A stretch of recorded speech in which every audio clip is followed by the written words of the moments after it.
This is an evacuation centre of a different kind in the Brisbane suburbs. When the floods hit the Lone Pines Koala Sanctuary, more than 100 resident koalas were moved from their usual homes to higher ground.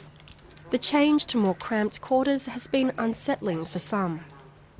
So suddenly their living conditions were completely different. There were a lot more bodies there. There was a lot more competition for the food and the seating positions and everything like that.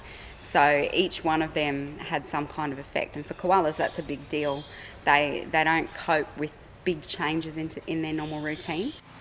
The sanctuary is now slowly cleaning up the mud, getting the animals back to their houses and dealing with any health problems. 6-month-old kangaroo Joey, Jebediah, has a bad stomach. Power cuts meant the milk he was fed was spoiled. The situation here is a microcosm of the problems which many native animals in the wild are also facing post-floods, as they search for food and fresh water. I guess it's the grazing animals that are going to find, problems and be dragged into areas where they wouldn't normally be, and so then you get more issues with coming in contact with cars and with domestic pets that they might not have because they might have been found in more remote areas. They're having to come into more urban areas to try and find food. As the floodwaters recede in southeast Queensland, reports of snakes entering houses and boats are worrying many residents as they start the cleanup.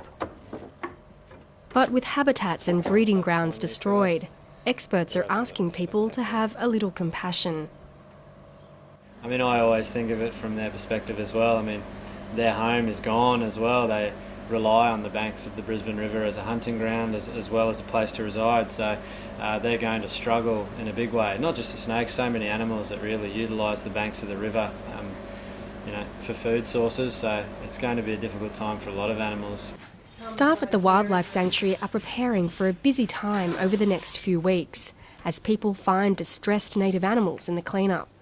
And there are already a few new residents, like this peacock and some roaming eastern water dragons, who've all decided that the park is a safe place to stay while the rivers remain high.